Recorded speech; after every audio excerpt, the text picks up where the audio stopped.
हाय, एका आठवड्याच्या ब्रेक नंतर पुन्हा एकदा भेटूया क्रिकेट क्लबच्या एका भन्नाट स्पेलमध्ये। आज आपण अशा एका बॉलरला भेटणार आहोत, त्याला बघून कपिल देव असं म्हणाला होता की यात मला तरुणपणीचा कपिल देव दिसतो। या बॉलरनी चक्क लॉर्ड्सवर सेंचुरी मारली आहे। बॉलर कसला ऑलराऊंडर असतो, कारण लॉर्ड्सवर सेंचुरी मारणं हे काय साधं सुद्धा काम नव्हे। अहो, सुनील गावस्कर किंवा सचिन तेंडुलकरला सुद्धा ते जमलेलं नाही। आणि या पठ्ठ्याने लॉर्ड्सवर 109 रन्स केल्या आणि ती सेंचुरी बघायला त्यांनीच दिलेल्या पासवर दस्तूर खुद्द लॉर्ड्सवर हजर होते। तो क्रिकेटर आहे अजित आगरकर। पहिल्या 23 वन डे इंटरनॅशनल्स मध्ये 50 विकेट घेऊन आतापर्यंतच्या 159 मॅचेस मध्ये 243 विकेट्स घेऊन सुद्धा सिलेक्शन कमिटीने कायम अजित आगरकर बद्दल धरसोड वृत्तीच दाखवलेली आहे। पण फॉर्च्युनेटली या वेळच्या वेस्ट इंडिजच्या टूरच्या टीम मध्ये तो आहे। तेव्हा वेस्ट इंडिजला जाण्याआधी आपण भेटूया अजित आगरकरला।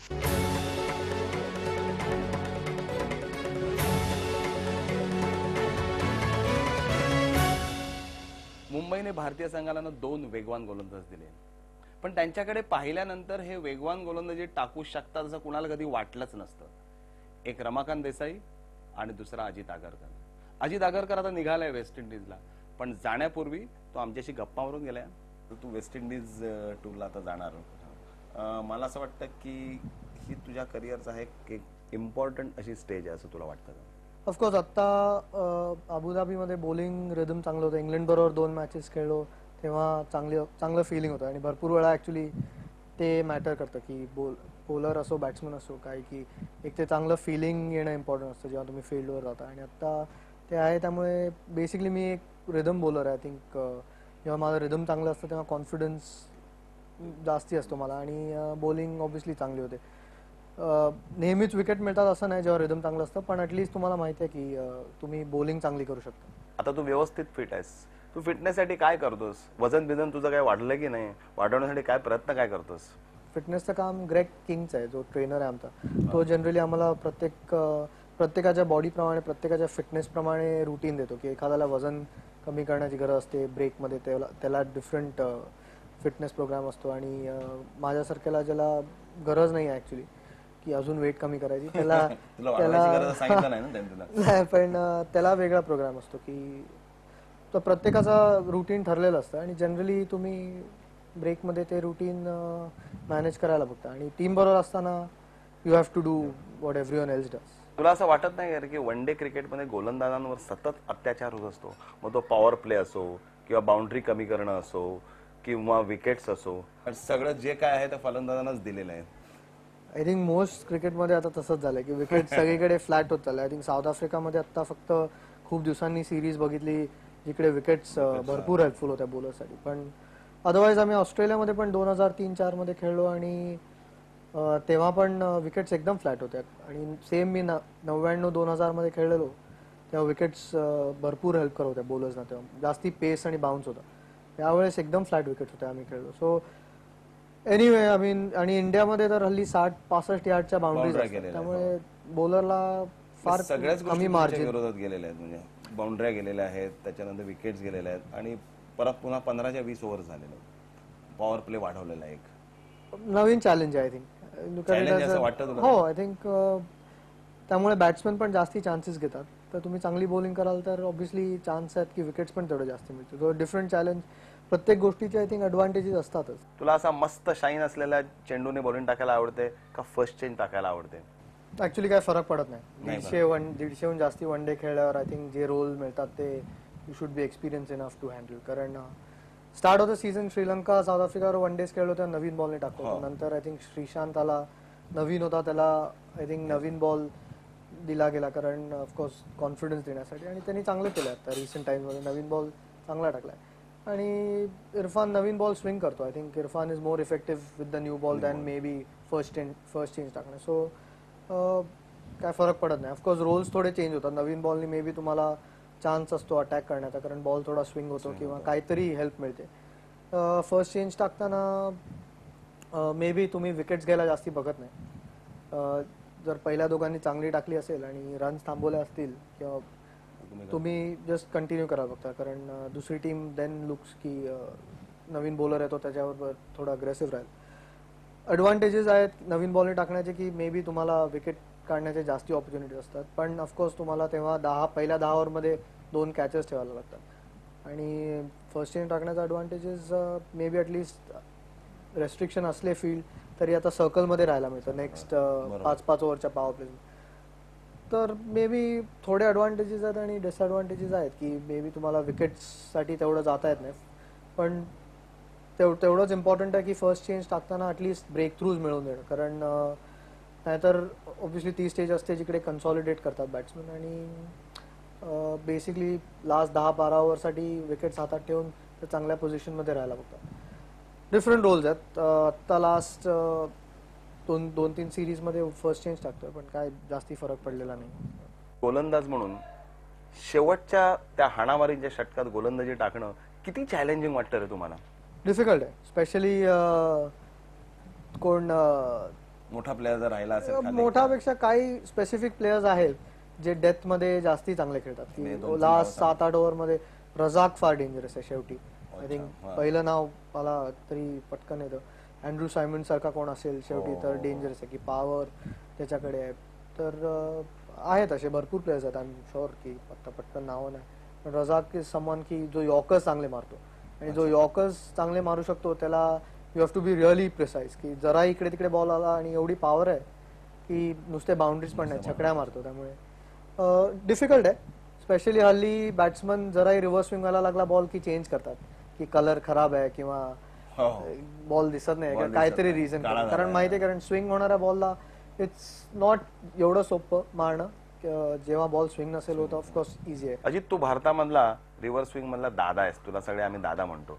तू रिव्हर्स स्विंग कसा करतोस हे जरा आम्हाला हा बॉल घेऊन दाखव ना आमच्या प्रेक्षकांना. बेसिकली एक साइड बॉलची रफ होते, की तुम्ही एक साइड पॉलिश करत राहता.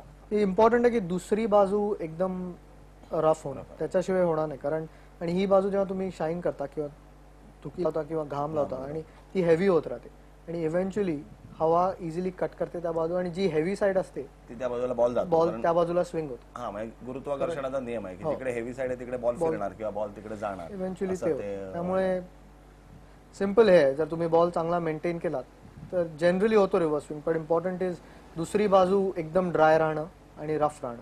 अजय, तू इंडियामध्ये रिव्हर्स स्विंगचा विषय आला की सगळं तुझ्याकडे लोक बघतात, की तुझ्याकडून अपेक्षा ठेवतात की तू चांगला रिव्हर्स स्विंग करू शकतोस. तू रिव्हर्स स्विंग आणखीन कुठून शिकलायस का, की कोणाशी तू बोललायस का या बाबतीत? नाही, I think reverse swing anyway natural phenomena आहे, त्यामुळे सगळेच रिव्हर्स स्विंग टाकू शकतात. माझी ऍक्शन त्याला जास्ती सूट करते, कारण थोडासा हात बाहेरून येतो, त्यामुळे राऊंड डाऊनमुळे मला एक्झॅजरेटेड स्विंग मिळतो, की मे बी वकारला जसा मिळायचा त्याचा पण एकदम साईड ऑन टाकायचा तो. त्यामुळे बॉल स्टार्ट ऑफ टर्मच्या बाहेर होतो आणि तो स्विंग जास्ती होतो बॉल, कारण बॉल अँगल हा स्टार्ट होतो बाहेर जाणारा बॉल, आणि आत आल्यामुळे मग रिव्हर्स स्विंग जास्ती दिसून येतो आणि त्यामुळे इफेक्टिव्ह जास्ती आहे.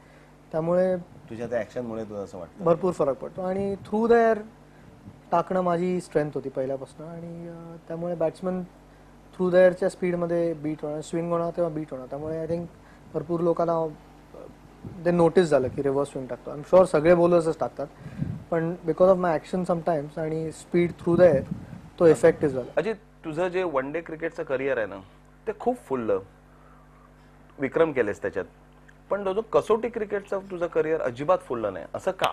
I think combination reasons. कधी फॉर्म चांगला नव्हता, कधी क्रुशियल टाइमला मे बी इंजुरी झाली, किंवा जेव्हा चांगल्या फॉर्ममध्ये होतो तेव्हा पिक नाही केलं टेस्टला फॉर नो रिझन, किंवा कोण दुसरा त्या स्टेजला चांगला करत होता. Combination of reasons. Continuously opportunities, जर कंटिन्युअस टेस्ट मॅचेस खेळलो तर ऑफकोर्स तुमचं एक सेट होतं रिझन. त्यामुळे की ऑस्ट्रेलियामध्ये दोन्ही वेळेस मी 3 आणि 4 खेळलो, आणि इंग्लंडमध्ये 4ही टेस्ट खेळलो. त्यामुळे मेक्स अ डिफरन्स, कारण तुमचं माइंडसेट वेगळं असतं अप्रोच करणं. जर तुम्हाला एक टेस्ट खेळून बाहेर गेलात तर काय काय डिफिकल्ट होतं. अजित, तुझ्याबद्दल आम्हाला एक तक्रार आहे नेहमीची, की तू 4 बॉल अत्यंत चांगलं टप्प्यावर मस्तपैकी सुंदर, आणि मग नंतर एखादा बॉल वाईट टाकतोस की त्याच्यावर एक बाउंड्री जाते, आणि मग तुझं जे सगळं जे इकॉनॉमी रेट आहे वगैरे आहे ना ते सगळं बिघडतं.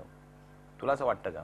कधी कधी होतं, मे बी कधी कधी होतं, पण आय थिंक कधी कधी 4 बॉल चांगले टाकल्यावर 5व्या बॉलला विकेट पण मिळते, ते पण होतं. पण of course I think that makes a difference, की तुमच्या इकॉनॉमी रेटला eventually at the end of the day, की पण कुड बी की 4 बॅट्समन चांगला खेळलाय, 4 बॉल आरामात खेळलाय, तर 5व्या बॉलला तो चान्स घ्यायला ट्राय करतो. तर समटाइम्स बॉल चांगला असूनही चान्स घेतो, त्यामुळे बाउंड्री जाते किंवा काय. Of course that's one of the things, not just मी पण टीम मधले सगळे प्रयत्न करतात की शेवटचे 2 बॉल्स फिल्डर्स पण जनरली रिंगवर राहतात. लारासाठी तू काहीतरी स्ट्रॅटेजी आखलीस का रे? ऍक्च्युली मी त्याला एकदाच बॉलिंग केली आतापर्यंत एवढ्या वर्षात. सरप्राइझिंगली पाहिले असशील ना. फिल्म पाहिल्यात, फिल्म बघणं इट्स डेंजरस कारण तो 150-200 करत असतो. त्यामुळे नाही, पण आय थिंक लारा इनस्विंगर वर सापडू शकतो हे श्रीनाथने दाखवलंय, मॅग्राने सुद्धा दाखवलंय. माझा बॉल आउटस्विंग आहे पण स्टॉक बॉल, त्यामुळे तू रिव्हर्स स्विंग जेव्हा करशील let's see. I think looking forward to bowling to him, कारण तो एकच बॅट्समॅन आहे आय थिंक ज्याला मी बॉलिंग एवढी जास्ती केली नाहीये. अजित, तुझ्याबद्दल ना आणखीन एक तक्रार आहे की तू आलास त्यावेळेला तुझी बॅटिंग खूप चांगली होती, तू लॉर्ड्सला शतक ठोकलंय आणि तरी सुद्धा तुझ्या हल्ली धावा होत नाहीत, तू चांगला ऑलराऊंडर म्हणून वर येत नाही, असं का? आय थिंक टेस्ट मध्ये मेनली टू डू विथ माझे खराब परफॉर्मन्सेस ऑस्ट्रेलिया बरोबर. तुझी 7-0. हो, आय मीन त्याचा जनरली अजून नॉट प्रकार जस्ट आहे. 0 नाही, इव्हन या सिरीज मध्ये जेव्हा ऑस्ट्रेलियाला गेलो तेव्हा पण मी 10-12 करून 2-3 वेळा आउट झालो जेव्हा स्टार्ट्स मिळाले की खेळत होतो.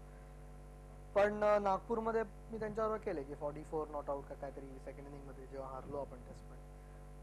Other than that I mean I don't think माझा रेकॉर्ड की इंग्लंडमध्ये जेव्हा मी 100 केले त्या सिरीज मध्ये मी 210 रन केले. No one actually noticed it की आय थिंक सचिन, राहुल आणि सौरव नंतर माझे हायेस्ट रन होते त्या सिरीज मध्ये. पण आणि मी आलो आणि त्याच्यानंतर मी टेस्ट मॅच टीमच्या 15च्या बाहेर होतो इंग्लंडहून आल्यावर वेस्ट इंडिज बरोबर जेव्हा आपण इंडियात खेळलो. नो वन, आय मीन कोणी ऍक्च्युली नोटीस नाही करत, पण एव्हरीवन सेज की बॅटिंग खराब, कन्सिस्टन्सी नाही. पण over the last few test at least जे लास्ट 15 टेस्ट मी खेळलो त्याच्यात आय थिंक इंग्लंड सिरीज पासून माझं टेस्ट मध्ये हॅज बीन ओके. झी मराठीच्या वतीने, आमच्या क्रिकेट क्लब कार्यक्रमाच्या वतीने आणि सर्व प्रेक्षकांच्या वतीने तुला आम्ही शुभेच्छा देतो की वेस्ट इंडिजवर तुझा मोठा परफॉर्मन्स होईल. लाराची विकेट तू आम्हाला प्रत्येक वेळेला काढून देशील आणि एवढंच नाही तर तू फक्त वनडेत राहणार नाहीस तर कसोटी सामने सुद्धा खेळशील. Thank you very much. अष्टपैलू अजित आगरकरनं आतापर्यंत 159 एक दिवसीय सामन्यांमध्ये 27.48 शतांश सरासरीनं 243 बळी घेतले आहेत. यामध्ये 2003 साली ऑस्ट्रेलिया विरुद्धच्या मेलबोर्न इथं झालेल्या सामन्यात त्यानं सर्वोत्तम 42 धावात 6 गडी बाद केले आहेत. अजित आगरकरनं एक दिवसीय सामन्यांमध्ये पहिल्या 23 सामन्यात 50 बळी घेऊन जागतिक विक्रम केला आहे. झिम्बाब्वे विरुद्ध 2000 साली त्याने 21 चेंडूत फटकावलेलं अर्धशतक भारतातर्फे सर्वाधिक जलद अर्धशतक मानलं जातं. यामध्ये 7 चौकार आणि 2 षटकारांचा समावेश आहे. कसोटी सामन्यांमध्ये अजित आगरकरनं केलेलं एकमेव शतक म्हणजे इंग्लंडच्या क्रिकेट पंढरीत इंग्लंड विरुद्ध लॉर्ड्सवर काढलेल्या नाबाद 109 धावा.